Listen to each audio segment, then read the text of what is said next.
L'intensité concurrentielle, c'est le rythme auquel des concurrents vont se battre au sein d'un secteur. Alors on peut avoir une intensité concurrentielle élevée, ça veut dire qu'il y a beaucoup de concurrents, ça veut dire qu'ils cherchent à faire des places, ils sont volontaires, ils sont nerveux. Et puis on peut avoir une intensité concurrentielle nulle, c'est le fameux cas du monopole. Donc comment on détermine l'intensité concurrentielle? On détermine l'intensité concurrentielle en fonction des concurrents directs présents dans le secteur. Est-ce que c'est assez?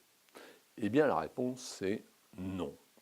Non, et c'est le fameux Michael Porter, l'un des papes de la stratégie, qui a expliqué et qui a fait quelque part sa fortune avec cette idée selon laquelle, en matière de rivalité, il y a deux conceptions différentes. Il y a la conception étroite, on se contente de regarder les concurrents directs en place dans le secteur d'activité, et puis il y a une conception élargie qui va prendre en compte un certain nombre d'autres acteurs qui peuvent avoir un impact sur cette intensité concurrentielle.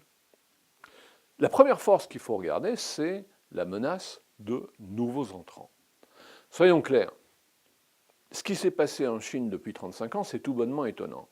Et il y a comme ça un certain nombre de secteurs d'activité, traditionnellement bien établis en Europe ou aux États-Unis, qui vont connaître, qui ont déjà connu l'irruption de nouveaux entrants chinois.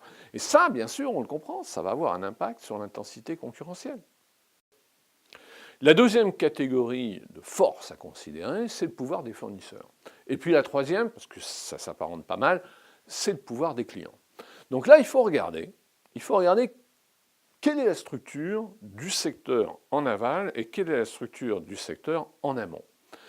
Alors en aval, on est du côté des fournisseurs. Imaginez que vous ayez un seul et unique fournisseur. Là, excusez-moi, mais pour parler jeune, vous êtes mort. Parce que ça veut dire quoi? Ça veut dire que vous êtes totalement dépendant de ce fournisseur. Maintenant, imaginez que vous avez 1000 fournisseurs, tranquille. Si vous n'êtes pas bien avec un fournisseur, il en reste encore 999 avec lesquels vous pouvez faire affaire. C'est le même raisonnement qui prévaut du côté des clients. Si vous avez un seul et unique client, vous êtes pris avec ce client. Et là, vous êtes très contraint. Si en revanche, vous avez des milliers, des dizaines de milliers de clients, si vous en perdez un, c'est pas bien grave. Donc vous voyez qu'il y a un pouvoir de négociation, que ce soit en amont ou en aval, et ça, c'est ça qui fait la deuxième et la troisième force du modèle de Michael Porter. La quatrième force de Michael Porter, du modèle de Michael Porter, ce sont les produits et les services de substitution. Donc imaginez ce qui peut se passer au sein d'un secteur quand il y a des nouveaux produits, des nouveaux services qui vont venir et qui vont bousculer les choses établies dans ce secteur. Vous imaginez bien qu'il puisse y avoir un impact sur l'intensité concurrentielle et au final donc sur la rentabilité. Donc c'est la quatrième force du modèle de Porter.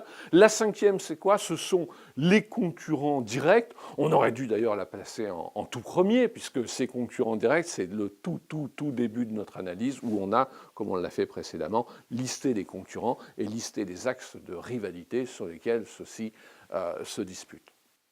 Oh, il y aurait quand même une sixième force. La sixième force, c'est l'État. On ne trouve pas ça dans le modèle de Porter, mais tout le monde s'accorde pour dire que c'est quand même une chose qu'il ne faut pas oublier. Il y a quand même beaucoup d'économies administrées. La deuxième économie au monde, elle est largement administrée. La Chine, c'est largement administré. Donc la force de l'État, le poids de l'État sur les jeux concurrentiels, ça, c'est sûr, ça va avoir un impact sur l'intensité concurrentielle et au final, la profitabilité moyenne au sein d'un secteur.